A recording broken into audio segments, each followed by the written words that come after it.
First of all, I appreciate your indulgence in the questions today, and certainly your willingness to do some more farm trips. We'd love to have you more upstate to see some of the challenges we're facing up there. Mr. Speaker, if the gentleman would just indulge me for, I don't know if the gentleman, do you know where I was born?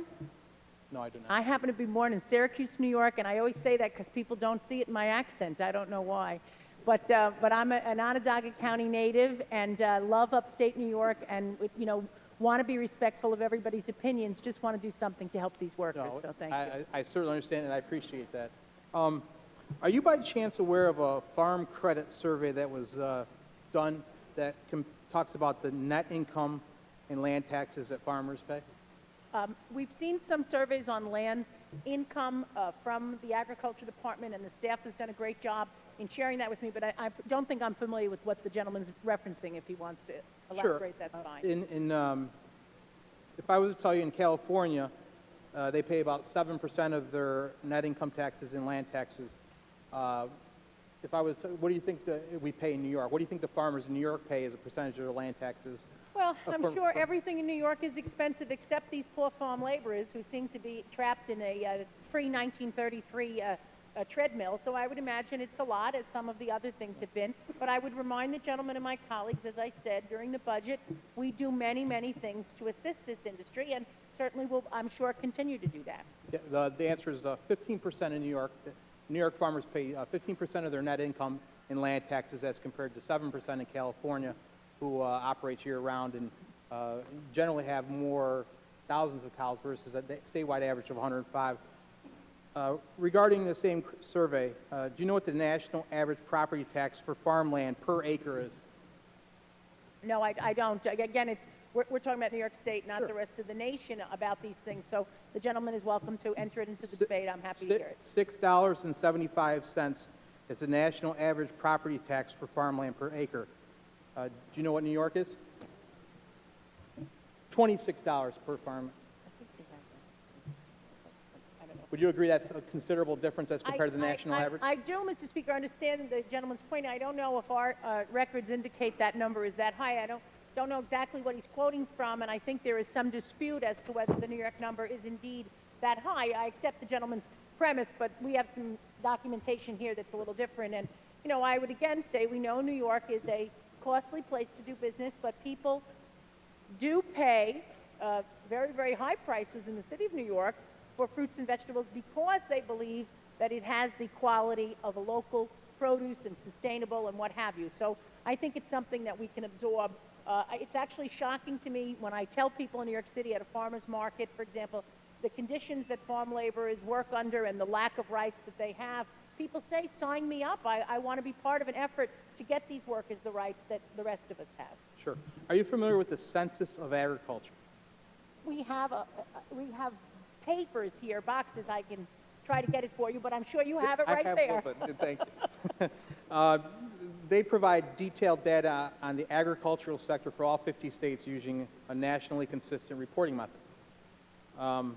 From that census data, for every $100 of production sold, New York farmers, do you know what the U.S. average of what is paid to farm workers?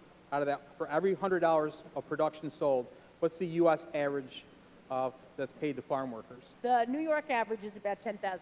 I don't know what the nation's average. Well, for every $100, for the U.S. average is $8.88. In New York, I know you said 10,000, but as far as the dollar per 100, do you know what that is? No.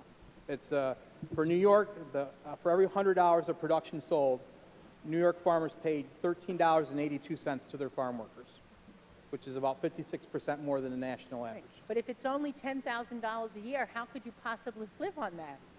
It's only $12,000 a year. How does a farm worker have children in housing at that wage? And just real quickly, because I know we're talking about some of the regulations and the requirements. You can just say yes or no. For farm worker housing, it's expected by local health departments, and they're subject to state and federal regulations, correct? We have statistics that show that 26% of the farm worker housing is adjacent to pesticide-laden fields, and almost 20% of the housing has structural problems, and most people are not offered housing. Those are the statistics I have. And as far as farms that are inspected for field sanitation and worker protection, that's inspected by the responsible State Department of Labor and the DEC, correct? We did a bill, Mr. Speaker and my colleagues, that required a toilet for farm workers. A toilet is required in business and industry even if the employer has only one employee. Here it's 5. So the standards are not the same.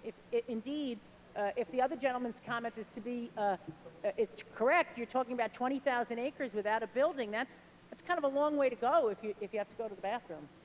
And also the state and federal Department of Agriculture and the Food and Drug Administration, they regulate farm food safety, inspecting milk parlors and food production, correct? I'm sure it's a lot of work to own a farm in New York. I'm sure there's a lot of regulations, just like there are a lot of regulations now to be a member of the legislature, and people do occasionally not fulfill those requirements. It's a lot of work to run a business in New York. It's a lot of work to do anything in New York. But the results show in our Empire State the high standard of living we enjoy, the tremendous harmony among all the diverse groups as people are able to pursue their dreams, their pursuit of happiness, if you will. And so I think that it's a fair trade. I understand the gentleman may feel differently, but I think, and many of us, I believe, will agree with me, that is a fair trade. We have lots of rules and regulations in New York, but you get lots of opportunities to succeed in New York. And everyone is given that level playing field so that the child of a farm laborer should be able to achieve as much as our children, my child, your child, the child of the owner of the farm. That's what it's about, that kind of achievement for everyone. In the state and federal Department of Labor, they inspect every employee, a wage statement, register form labor contracts, and also inspect farm worker agreements, correct? Yes, the Department of Labor does have responsibilities in this area. And the New York State DOT licenses and enforces farm trucks and implements safety standards, correct? I'm not as familiar with the DOT, but I'm sure that they have some responsibilities there as well. And Ms. Nolan, will the sponsor continue to yield? Yes. Will you yield, Ms. Nolan? And, Yes. and I appreciated your comments about how, especially downstate, where you willingness to pay more prices, more costs for food for our farmers in New York State. And right now, some of our farm families are producing a substantial amount of food. However, there's more and more regulations that continue to be more and more is continuing to be produced by and shipped in from other states and other countries. In fact, I'll read this one. The import share of U.S. consumed food has recently climbed from 8% to more than 11%. Mexico is now the source of 27% of U.S. fruit imports and 38% of vegetable imports.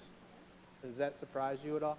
It's an awful statistic, Mr. Speaker, and I think you can't blame the farm laborers for that. I mean, that's part of the problem. I actually think if consumers in New York knew that farm laborers had good working conditions and were protected, there would be an increased awareness. I myself, for example, I won't buy garlic that's not made in the United States. I'm an Italian American. I buy it all the time. I've taken to growing it. Don't laugh. Those of you, I have my little pot of herbs because I don't want to buy something like that comes from China. I would much prefer, and I often do buy it at farmers markets where I know it's made in New York. So I think with education, and I think the governor has done a great job at promoting New York's agricultural sector.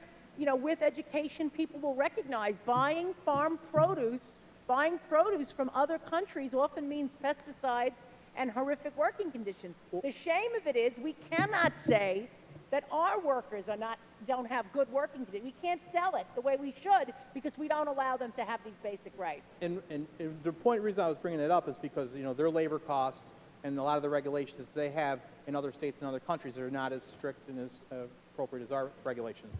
Correct? Well, I don't buy from them because of that. I think they often exploit their workers. I just want us in New York to treat our workers the way we ourselves would want to be treated. Just one quick question, and I know it really doesn't pertain necessarily, but this bill does nothing to help farmers with energy costs or property taxes or anything of that nature, does it? Well, as we discussed earlier, Mr. Speaker and my colleagues during the budget, we do a whole bunch of things that help farmers, and someone else, I think Mr. Peter Lopez mentioned doing things for farmers. I'm very open to that, and I'm sure, we have wonderful leader in Mr. McGee, people who care on our side of the aisle and on yours, who come from rural New York. Not everybody was born in Onondaga County like me, but we'll give it that people care. I'm support, and I have been. In the 29 years I'm here, I voted for every one of those things with great pride and pleasure. We want to enhance this important industry, this $5 billion industry, and we want to do everything we can to support it, but not on the backs of the least of it. And it's not right that people who are, cutting the cauliflower, as someone talked about earlier, and picking the apples are given less, but are specifically excluded from all the other protections that workers have. We have to right this wrong today, Mr. Speaker. We really do.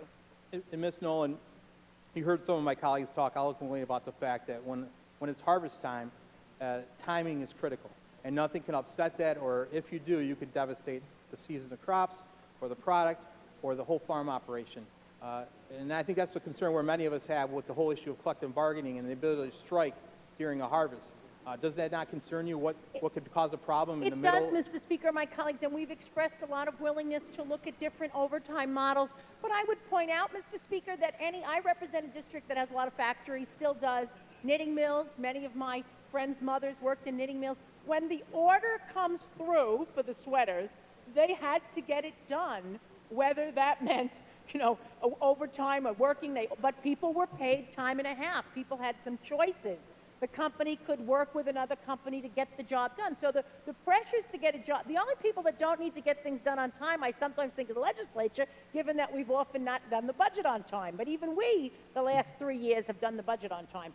All businesses are under time constraints. All businesses are under time pressure. You can lose the order for whatever it is, whether you're a contractor on a building and you have the owner of the building wants it done in a certain time. So that affects all businesses. I understand and have said many times a willingness to deal with this issue of the spoiled produce, or the peak harvest. But let's not kid ourselves. All businesses face deadlines, and yet every other business, their workers, yes, they can collectively bargain. Yes, they're covered under the Fair Labor Standards Act.